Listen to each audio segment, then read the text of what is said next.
They know they wouldn't haul it on the radio. That's the time that they have.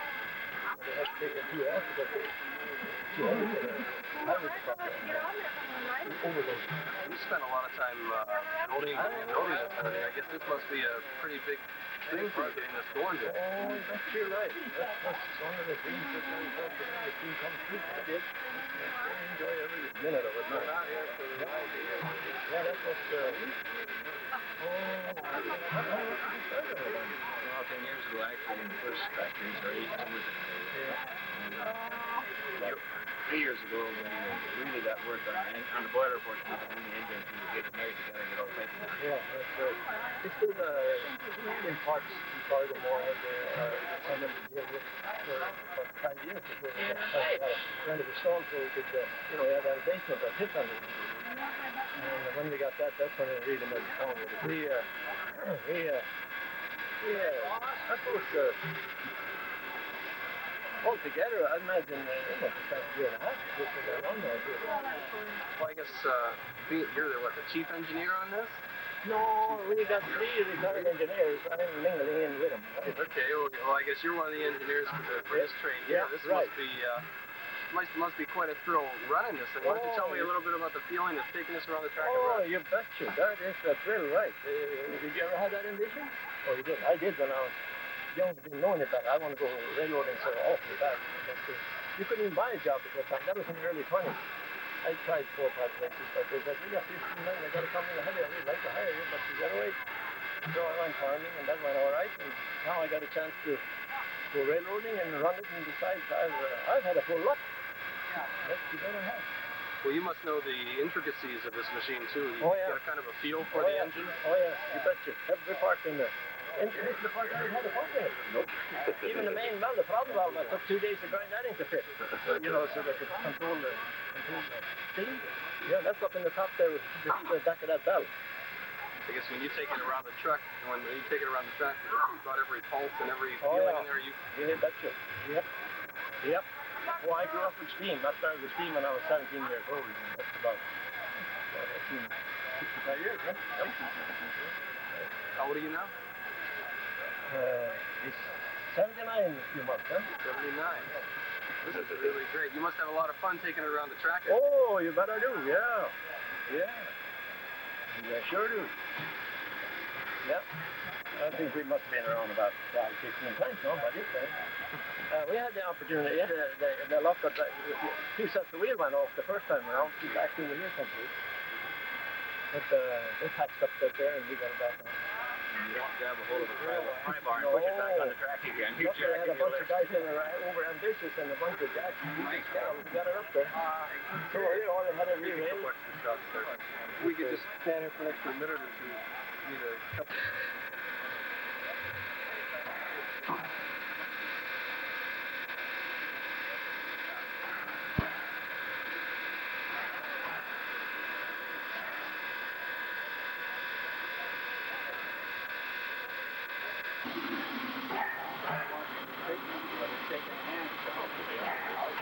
That's fine. 2 old cartridges here. Get a shot of me coming in. Yeah, right.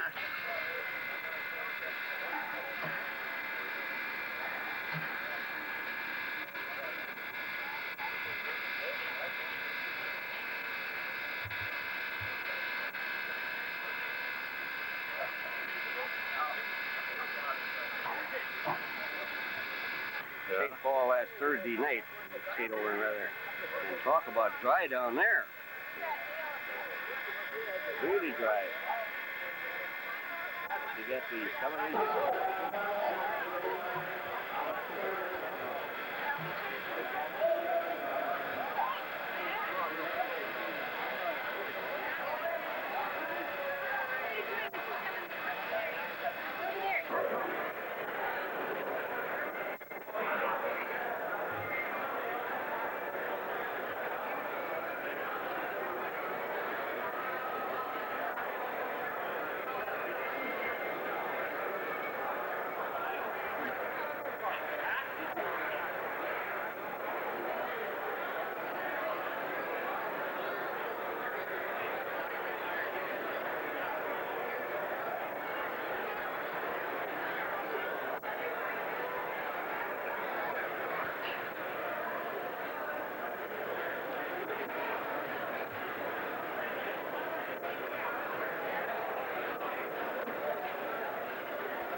We have some real good news today, and that's for mostly for the members. You know that we've got 2 more railroad cars coming, and if you've heard, they have never showed up. Well, one is in Barnesville as of noon today, and one is supposed to be in Barnesville tomorrow. And if everything hits, they might be arriving on the ground as early as Friday. I don't know.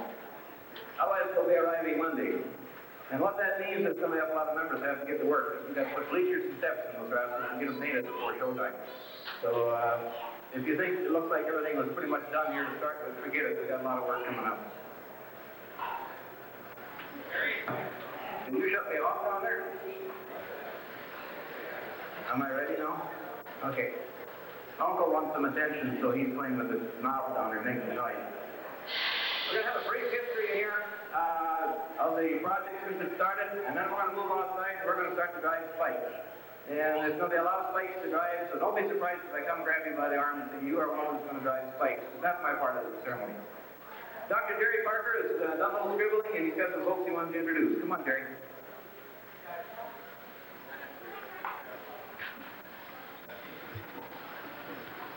Welcome, everyone. We're really glad to see the crew. When I woke up this morning, it was raining like mad. We were wondering about today, but it worked out really fine. Really appreciate everybody showing up. Since all of you didn't register in perfect order alphabetically, I don't necessarily have everybody's name in order, or for that matter, everybody's name. But we've got a lot of folks here today. Some of you I'd like to call special attention to, whether you like it or not.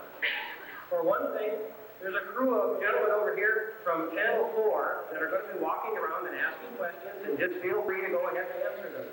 There's also some gentlemen from that other channel, number 6, right over there, and cooperate any way you can with these guys. We want to afford them the opportunity to get good pictures and whatever else they want today.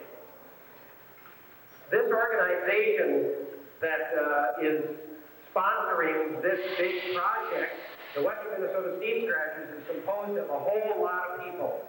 And there's no way that we can point out any of those people and say, this person did this and this person did that, because everybody has done a whole lot. We're not meaning to, we just can't pick out everybody who's worked on this project. I would like all of you to realize that the gentleman that just spoke to us is Hartley Ellingson. Hartley is our president. And rather interestingly, that was his uncle operating the sound system. And the gentleman, one of the smiling gentlemen that's going to be up in the cab, one of the guys that's really responsible for the completion of this project is Stanley Ellingson, Hartley's dad. And I'm not even sure if Stanley is in here right now. He's probably out playing with his toy, I would imagine.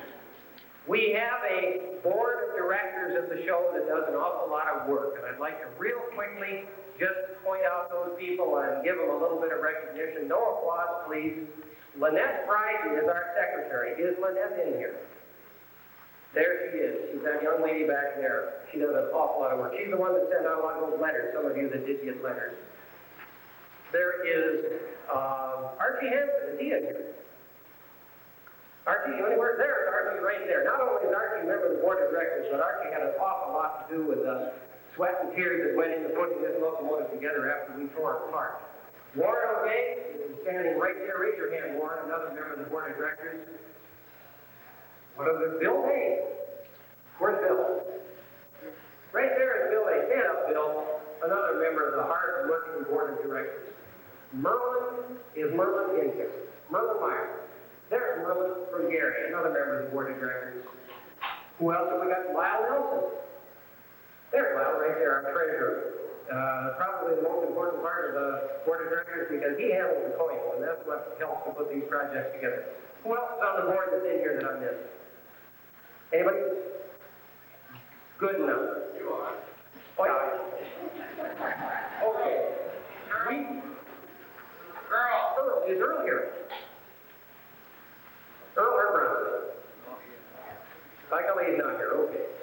Another pretty important guy that I just have to forget. Don't let him know that I did that. From last year, our WMSDR Steam Queen, and we have one every year, Marcia Leach. Marcia, where are you? There she is, right back there, and I almost missed her. Several people from different historical societies, and I'm really glad that they came out. John Everett from the Red River Valley Historical Society, is here today. We've got several from the Red River Valley, and I don't have them listed in the order, so you're going to have to wait for the rest of them. From the Minnesota Historical Society, I know Dave Nyström is here. Dave? Right back there. Did anybody else come from Minnesota? Okay, thanks so much for coming up. I really appreciate that. He came up all the way from St. Paul for these doings today.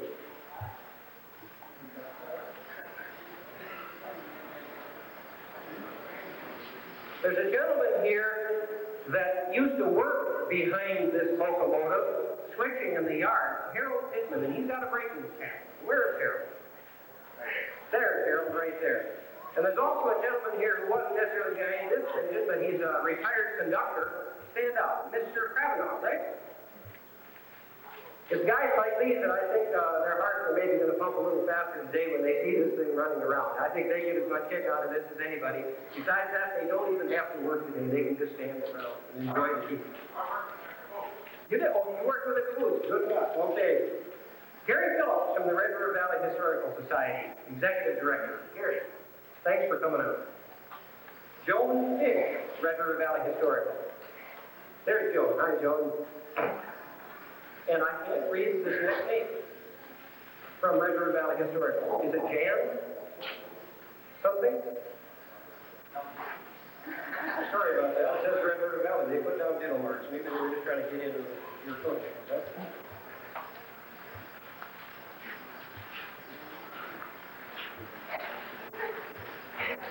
Some gentlemen from the Sioux Line here today. The Sioux Line has had a lot to do with this project.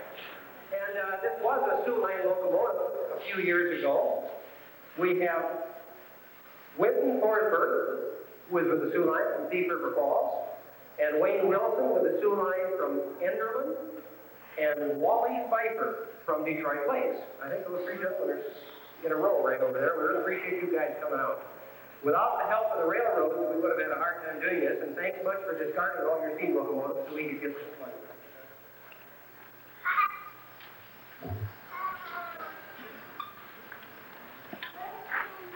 Roy Peterson. Is he in here? There's Roy. Now that guy is having a lot of fun. He's had a lot of fun with this machine. He used to run these things. They used to pay him. Now he'd be willing to pay us to run it. There's Roy. He's going to be up in the cab some of the time. He's one of our fine engineers. How about that gentleman from Watertown, Leo Houston? Is he in here? Leo Houston, right there, another retired locomotive engineer. I think Leo's enjoying this a little bit too. We have to pay him a little bit for it, but it isn't too much. There are a lot of other people here who play key parts that I don't have their names of, and I couldn't introduce you. You'd be here all day. So if I haven't missed anybody, Hartley, if you can't think of anybody else. I'd like to just say a few words about the project, because you know, you come out here and you see that thing going around the tracks, and it's very easy for all of us to say, gee, isn't that nice? And indeed it is. It's a fantastic thing.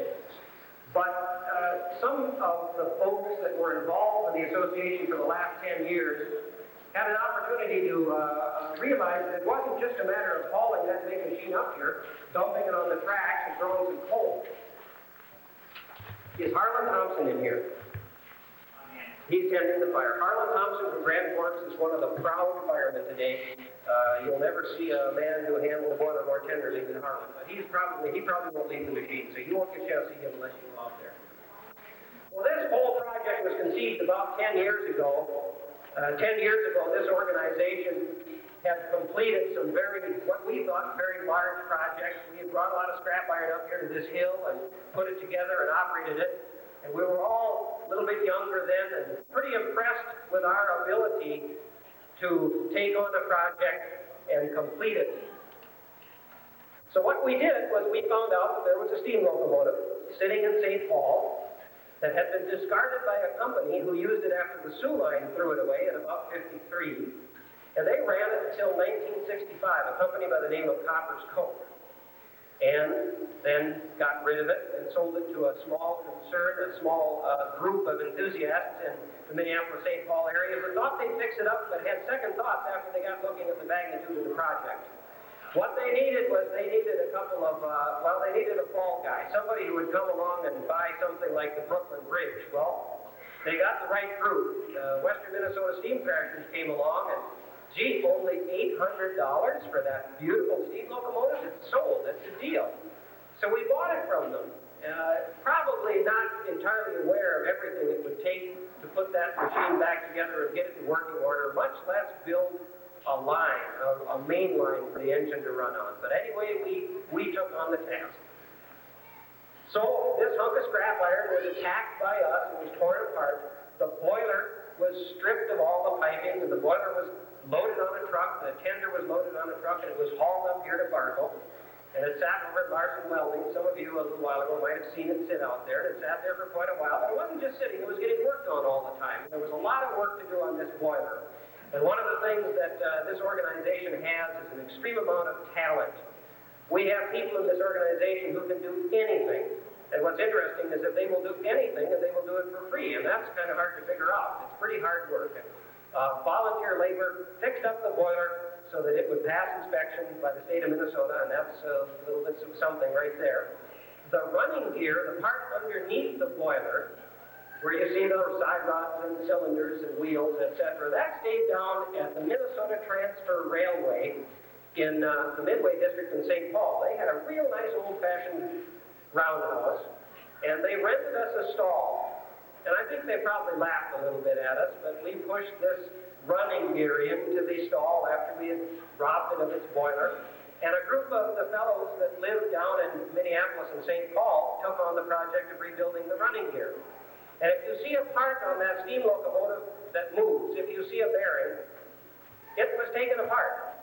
And in many cases, every bearing that you see, in most cases, every bearing that you see was rebuilt or bored or in some way trued up.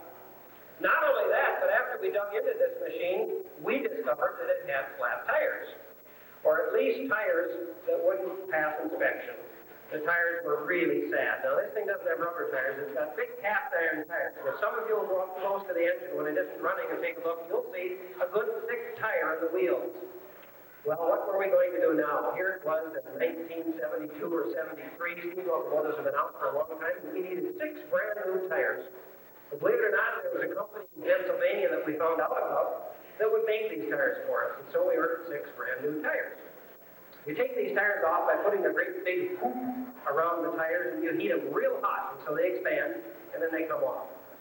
Sounds simple, it's not. It was a lot of fun to do, especially to take pictures of, but we did it on a very warm day, and it wasn't a very nice job. The air conditioning wasn't working that day. But we got new tires on the machine, start putting it back together with new bearings, scraping off a lot of crud and the accumulation of many years of oil and grease and sand. We got the running gear so it was fixed up, and one day, took it out of that roundhouse in St. Paul, loaded it onto a truck, and brought it up here. Now we have the problem of the fact that we had a good boiler and a good running gear and a good tender, but everything was apart. So the Burlington Northern was good enough to lease us a stall in their roundhouse in Dilworth. And it was out to this stall that this machine went, not looking very much like a steam locomotive yet. It was put together, had the boiler on top of the running gear, and then for about a year and a half or 2 years, a couple of our members, a couple of key people, spent practically all of their time, except maybe Sundays, working on this machine, finding parts that had to be found that had been lost ever since we took it apart, putting it together and breathing new life into this machine. There's none of us that can appreciate what went into the machine unless you were around these guys and saw what went on while it went together. Everything, of course, had to be done from scratch, and none of us were really too knowledgeable. None of us had as a living to put these machines together. And thanks to the railroads and to some of the older fellows on the railroad, and some of the mechanics, and some of the folks that had worked on these engines when they were actually operating, we got a lot of advice from these folks. And that and a lot of native intelligence on the part of our members who put the engine together did the trick. And it went together. And on one very, very important day, that thing got pushed up a ramp onto a very big semi with a lot of axles, and it was toted out here to Rolla. It was met by a couple of large cranes, and they lifted on each end, and the semi drove off, and the cranes dropped it onto the track. That sounds pretty simple. It took a little longer to actually do. It was a pretty big day, but we had just started at that point. Remember, the steam locomotive doesn't operate on the road. It's got to have its own road, and we had to build one of those. When this project was first conceived, a couple of us who had a little surveying experience decided we'd look at this hill, this mountain part, and look pretty hilly for a railroad, and see if we could actually build a railroad out here. And lo and behold, and maybe unfortunately at the time, we discovered, yeah, we could build a railroad out here. We just need to move a lot of dirt, push it around, and make a nice flat area, and we'll lay down those rails, and that'll be all there is to it. Well, about this time, there was a branch line that was 2 miles long up, if you've ever heard of Chirac, Minnesota, a little teeny branch line that was abandoned, and our association was given this branch line, and we had to take it up. And that's a whole other story. Many, many weekends spent by dozens of volunteers going up to Chirac and working real hard to pull the spikes and unbolt these rails, load all of this stuff on the trucks, and haul it down here to roll up, and it's done. Then down here we had to lay these ties and plates and rails back down. And at first we built about 3/4 of a mile of line. The line that runs out in this field west, all the way up to the west, to the east of the show, is pretty much what was laid. That took us many years to do, and we found out a couple of things. We found out that many of us weren't as young as we thought we were. We found out that building a railroad is it is a little bit of fun, but at the time we didn't think so. I drove one spike out of thousands, and I wasn't in shape for a couple of days. There was a gentleman who at the time I think was about 75 who drove spikes all day, and he was always kind of silly. It was kind of embarrassing to have folks working like that around you.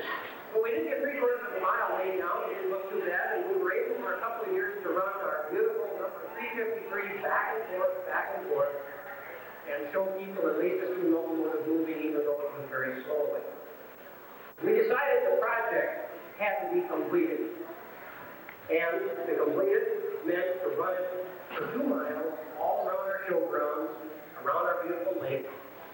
We had a lot of help with the excavation of all the dirt that it took to make this fill that you all get a chance to ride over here at the lake. We had a lot of help laying the tracks. Thanks to a gentleman by the name of Don Ames and his company. We've got a fantastic line right now. The fellows who have been with the railroad tell me that the line that's laid out here is pretty good, and probably better than a lot of branch lines that are still used. We also, for any of you folks in the railroad, I think most of us have got sympathy now. At least I know priceless. I found out that the railroad is perhaps going to abandon a branch line that carries a few tons a year of produce. We found out that building a railroad not only takes a lot of effort and labor, but it takes a lot of money, even when you have limited labor. So my heart anyway goes out to the railroads. They're doing a fantastic job, and I think so have we. I'd like to tell you a little bit about our steam locomotive. It's a beautiful machine. We're proud of it. Now, some of you that are old enough to remember the steam locomotives running on the road, you never saw something like this pulling the North Coast Limited, for heaven's sakes. But this kind of engine was the sort of machine that did most of the work in the yard. This thing put the trains together. It moved an awful lot of cars and shoved them around in the yard and put them together for a big glamorous locomotive to hook up to and haul. We're actually fortunate that we do have an engine like this, because this sort of quick engine is able to negotiate very narrow, sharp curves. Whereas if we had a locomotive out here, we would have had to redesign our system quite a bit. It would have been pretty heavy too. This locomotive, number 353, was built by the American Locomotive Company at the Brooks Works in August of 1920. It's hand-fired with coal. It has 51-inch diameter drivers. The engine weighs, when it's all fitted up and ready to go, 151,000 pounds. The tender, when it's full of water and thing, weighs 103,000 pounds. And that breaks down to a total engine tender of 254,000 pounds. And that sounds like what it is until you find out that some of the larger engines maybe half a million or more. You still think this is pretty heavy. It can exert a tractive effort of 31,000 pounds. That means if you can hook a scale on behind you, you can pull that scale up to 31,000 pounds.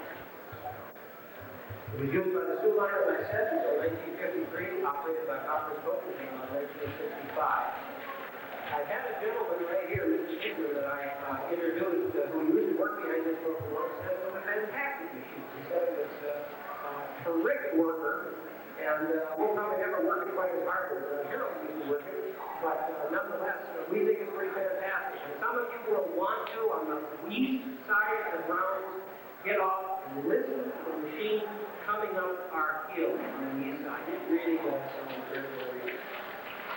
We're very, very emotional and very attached to a lot of the things that we do out here. There are a lot of people out here that are going to get goosebumps and do get goosebumps when they see a steam traction run, when they see a stationary track on the engine run. There are some of us, myself included, who can stand for hours and watch the machines tick over slowly and never get tired of the sight. And there are many of us who, when we see this machine operate, don't really want to be talked to. We just want to be able to stand there and watch it and listen to it and listen to the sounds and hear it click and clack and pop because it's a pretty fantastic shape. Out here we can afford to be a little bit sentimental with our machines because we don't have to make money with them, and I don't exactly know how we do it. I don't know how the railroads ever do it. We haven't turned over much of the profit in this machine, but we still enjoy running it. We have a quote on these rounds, a sign that sits up above an engine that we installed just about the time we bought this locomotive that I think sums up a lot of how we feel about some of this scrap iron that we bring out here and that we operate. And I'd like to read it to you. Nobody knows who wrote this, but it must have been somebody who worked around an organization like this. The quote is, "Yes, there are soulless men whose hands and brains tear down, but time will never give a gift." And I think what we're doing out here is we're trying to hang on to some of this stuff that otherwise goes to the scrap yards. We're trying to show the old folks what they used to see, old folks including me. I can remember when the steam locomotive ran, and we're trying to be able to show some of the younger people what things used to be like.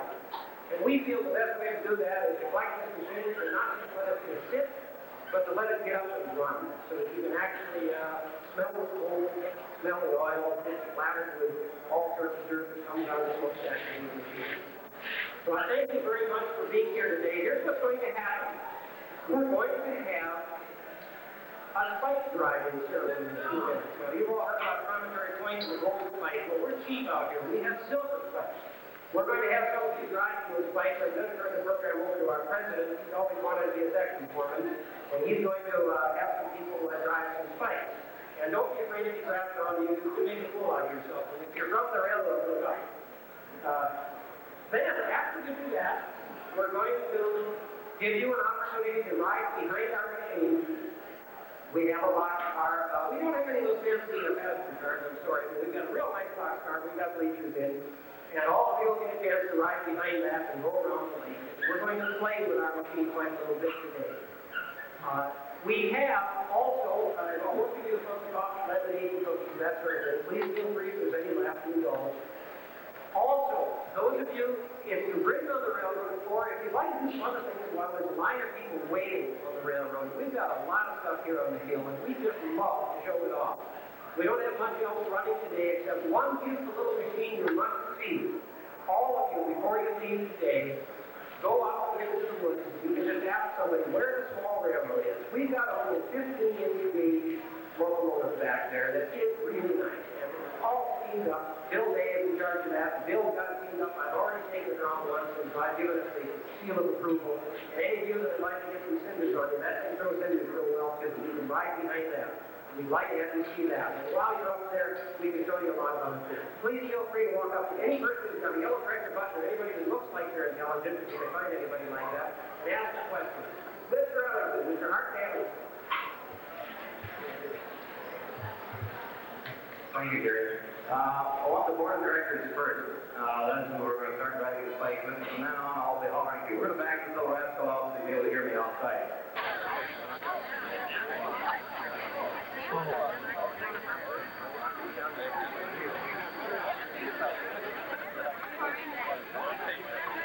Start 5 of them right away.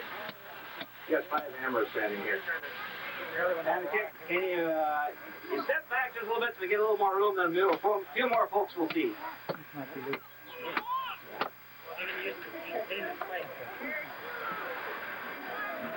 Grab the spike, Jerry. The hammer. No, our directors are, Herb. Our directors are.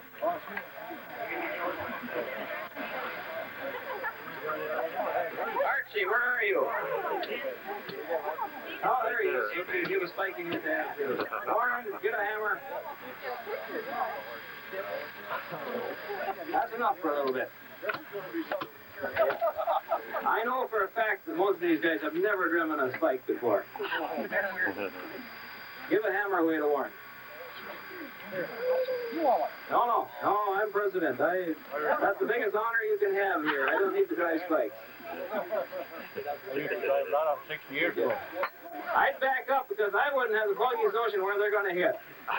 Neither do we.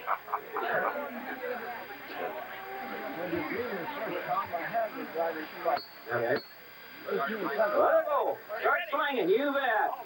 Come on, Archie. You too.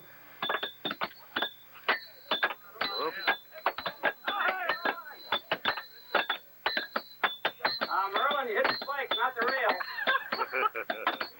Oh, boy, you're making it difficult, too, aren't you? You're good. You're still going there. And he's a carpenter, too. Okay, quick start some more. I got some more folks. Start some more, Warren. There you go.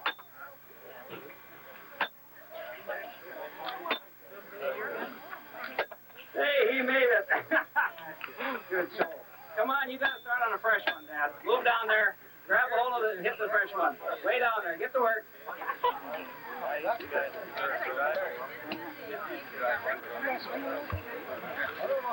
Okay. Hey, Dad, you've got a challenger coming here. Come on. Here it is. Come on, let's go. I'll hold it.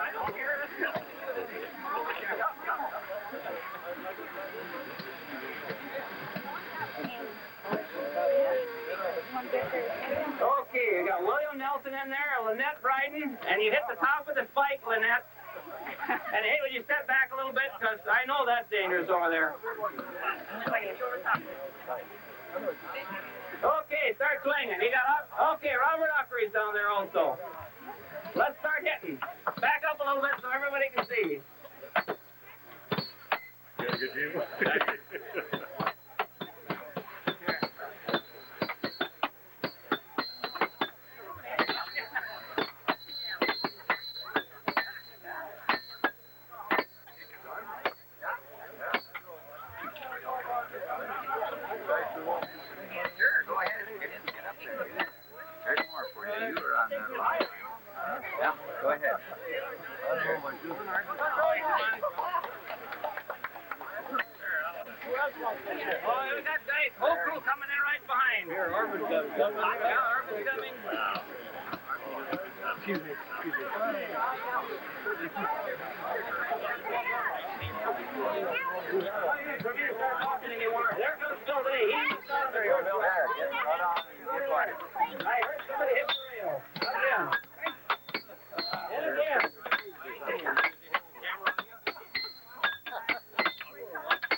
Yeah, I am too.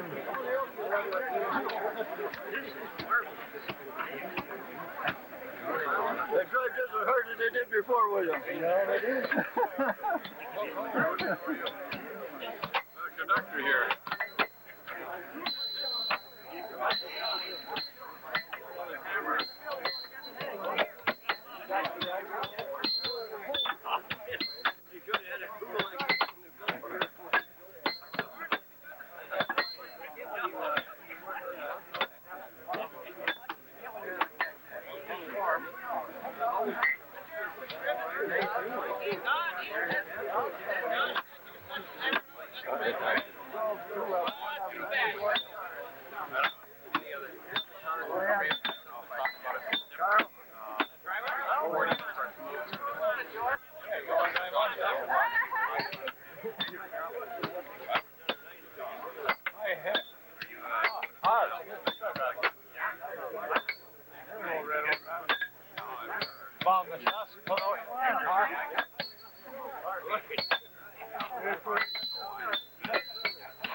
I can't get up in there. Let go of that. Right. Oh, okay.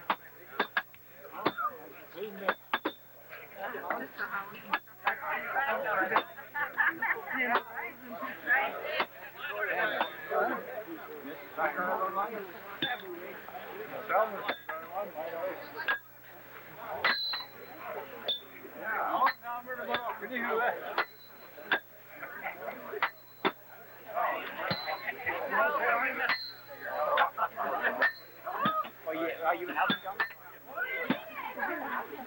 Oh, Bob. Oh.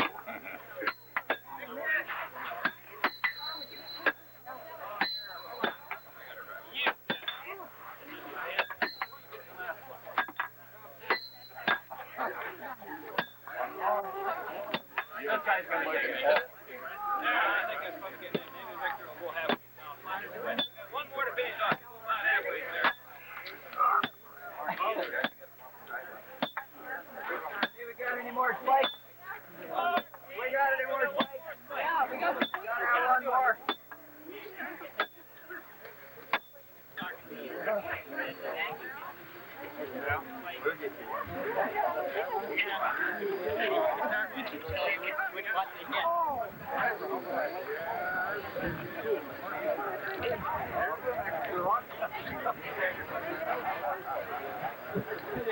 Get in here,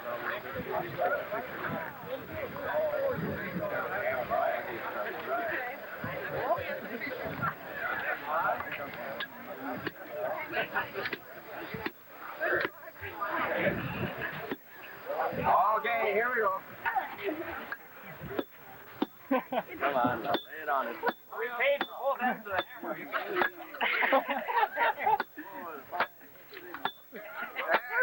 Come on.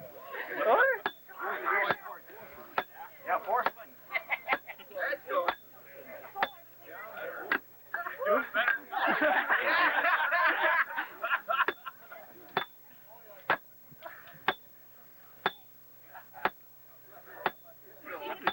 Good. We've got 200 yards of switching area left. You can come and drive those.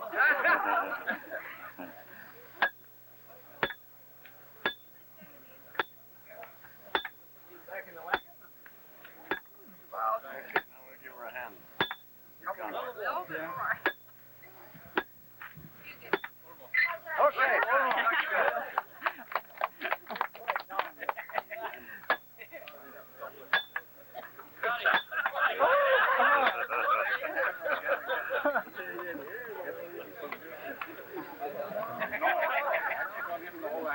Double exposure off.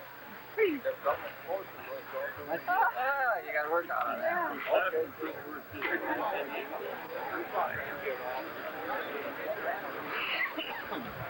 Oh, no, don't get up. Certainly. Waste of time.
Where they get the water from? So they don't make a flying switch. Yeah. Most people don't know what a flying switch is.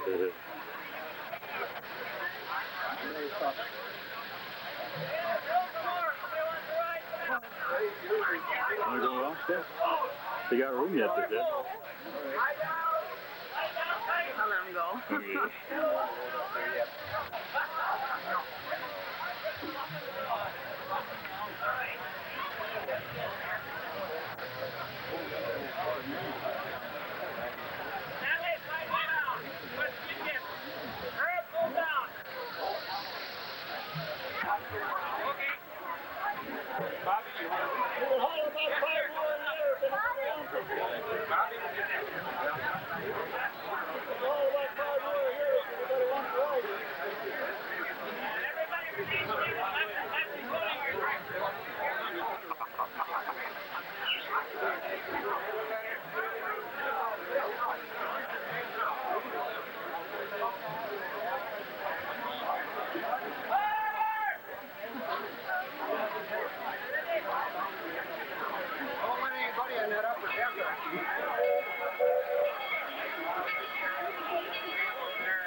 Gets around the winter.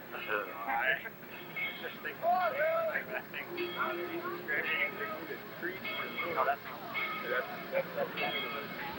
You know, You bet. Okay, he was telling about you. You bet. And you didn't get a ride when you catch the next time. Great, not great. All right. Yeah, that's hard. Right. Okay. The singing there and all. When I get on the street, you don't hear that. No. Just old right. I heard that thing coming up that grade today, though. Chuck it.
About 96 people all Now, like I used to be able to go to work in Minnesota by train years ago, but that's no more. They have no train service, no bus service up there. Closest is Shelley. So that's where I went now. And then my grandnephew met me there and took me to his folks' home. And that's the only way you get there. Shelley was closer. I said about 100, you know, the originate, it's figuring as to what we got in the big, and I guess about 100. I think we're gonna do a little plywood farm there. Oh, this is like a dream. Well, this is the year for dreams. First Bob asked and all this thing. Yeah. And it's in the Yoko's out there. Yeah. Can you picture that? Something? Oh, man. This track. A lot of work went into this maintenance track. Oh, the gardeners did a lot of leveling out here, didn't they?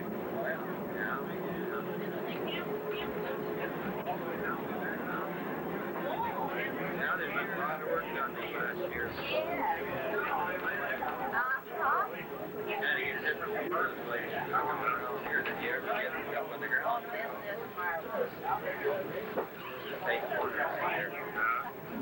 It's such a nice day too, you know, it's beautiful out here. First time around, you right in here.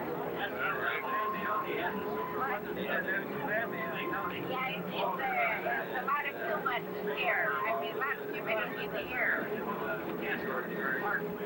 It's kind of a... I've been telling it's quite close by. But I thought maybe you could put some of that in there because otherwise you have to climb over things, you know, that's pretty hard.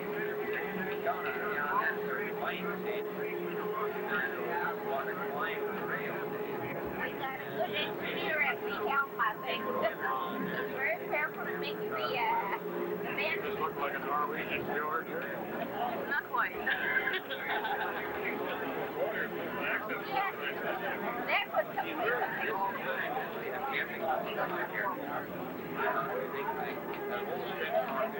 nothing in the sitting in a work and see, because that's a nice Have you been flat down deck. south any since And now, if have there's you been trees, down you here can't put these trees here too.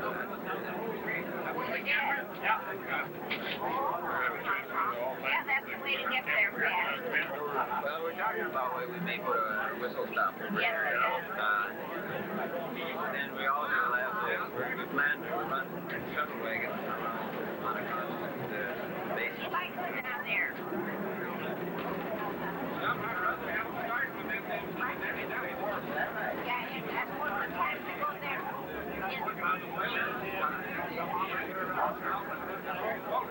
Oh. Has he got a good job for he likes it down there?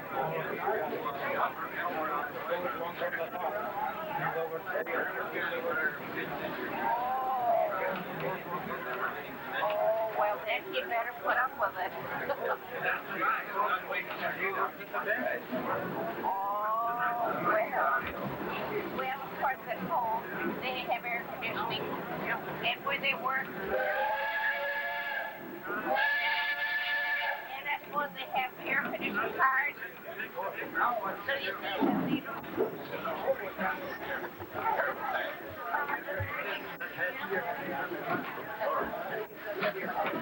better with your rail.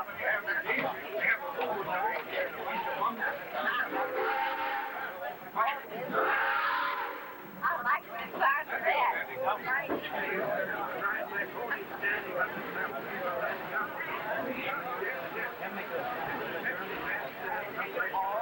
Almost there.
Yes, no, I mean, it's not going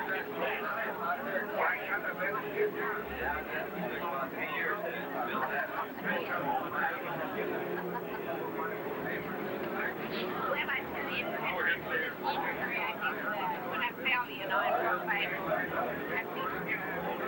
fractured my femur bone, four places, and then I injured my knee. So that's kind of stiff. That's what bothers me. I have a little bit, but I think I got out of it pretty well because I get a lot of things on the bottom. I can't walk as fast as I used to. The years are telling on to me, you know. So I about that age, I was 75 when that happened. And they didn't see there. A friend of mine, It's starting to pull now. she's been over there, but she can't walk the steps. She's now in a nursing home, Fargo nursing home. I feel I'm so lucky. That's the way I look at it.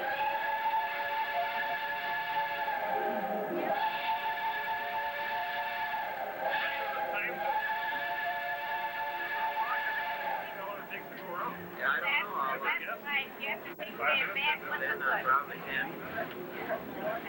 I think we figured that it probably wouldn't be more than a little bit of power, you know, like any road on the road. Yeah. Maybe a maximum of I three. imagine the adjustment was very hard. Get adjusted. If we get Get adjusted, yes. we all three tonight. That's the problem.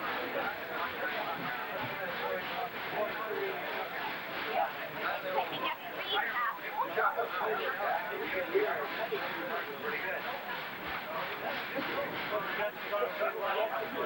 Here's a nice new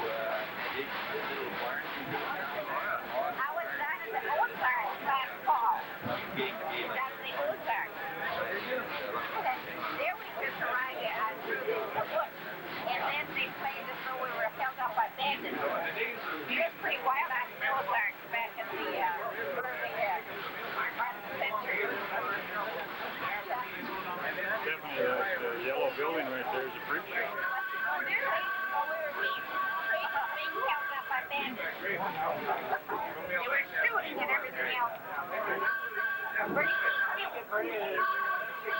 wild.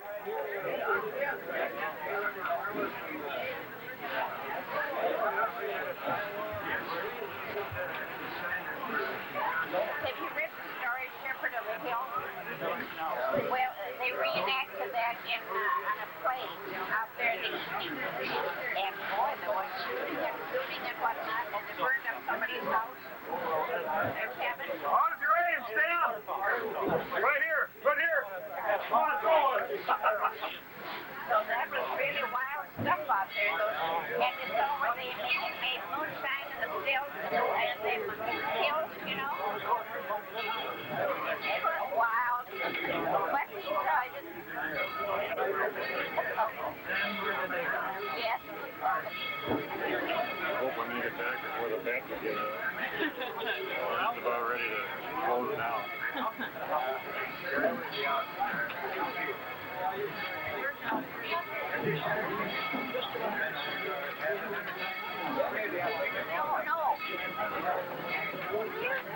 Oh, aren't you lucky?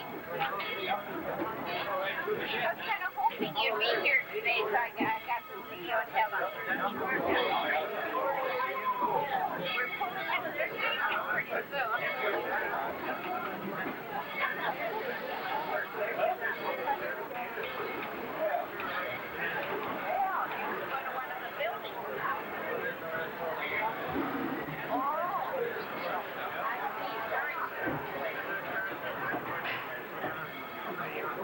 It always gets kind of slummy around the railroad yards.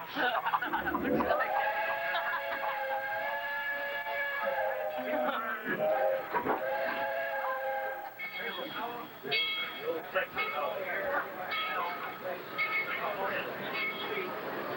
And this will be a thrill to a lot of people who come by Labor Day.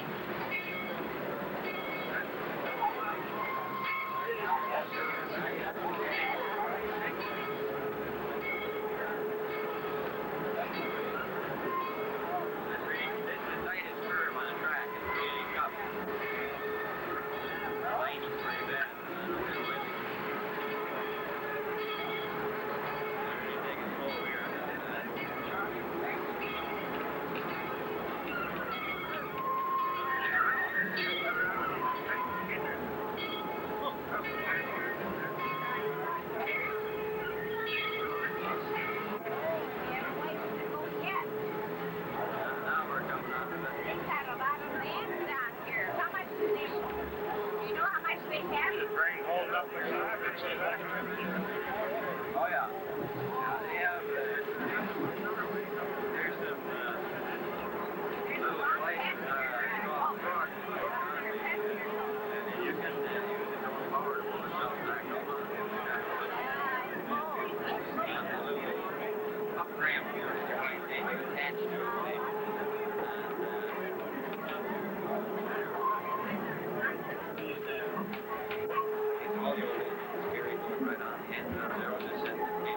I had no idea there was so much land here.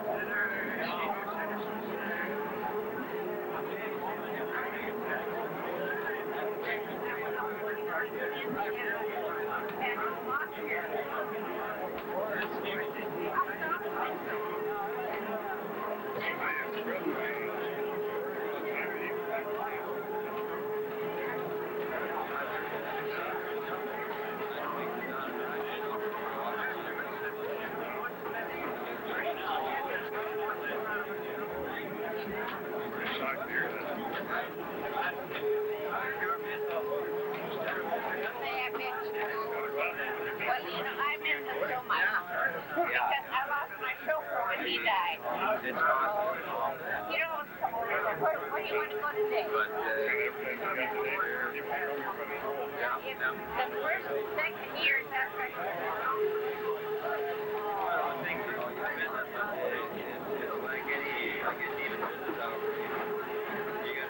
It went kind of fast towards the last.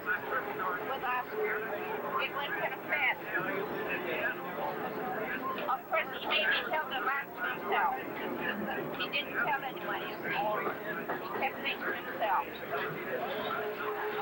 The first 3 years I was here after that, every time I came up, you know, it just brought memories back.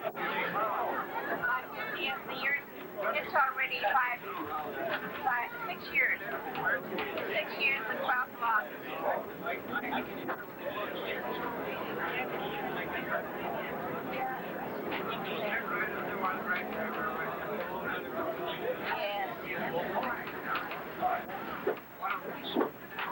Now there's just 2 of us left in the family, Elma and I.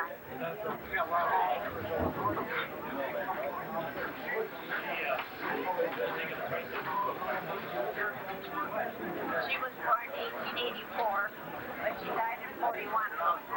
Somebody wanted real bad. Yes, she died about 56, same as my mother. As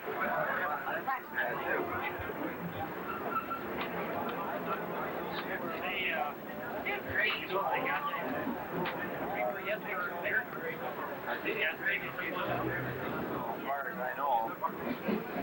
Dad was really young, wasn't he? And your dad lived quite a number of years after that.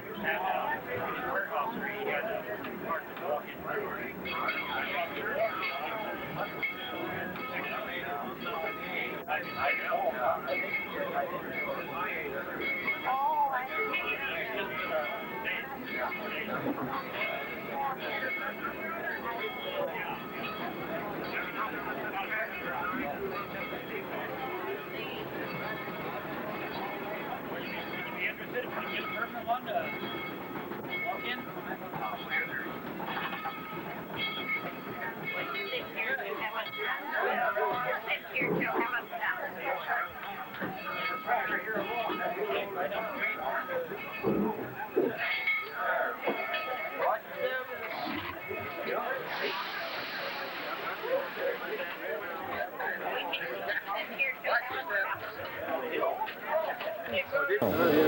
Ellingson says he always wanted to be an engineer.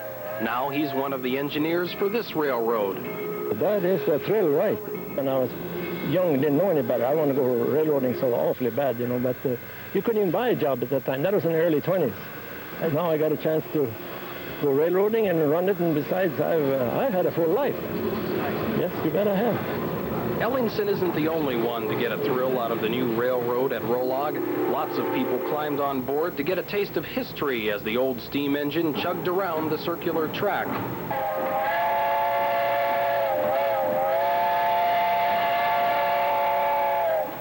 The board of directors of the Steam Threshers Reunion figures the railroad will draw in a lot of people when the annual reunion gets underway September 3rd. We're expecting just all sorts of folks to come out here that wouldn't come out here normally, that are going to come out here to see a real live train operating. I think we're going to see a great crowd. You can look around today and see we've got an awful crowd today for just an informal event. It's been dubbed the train to nowhere. Well, it may not go anywhere, just around in circles on a 2-mile track, but it's a lot of fun for the people riding. With photographer Ben Weatherly, Dave Kinski, TV4 Eyewitness News.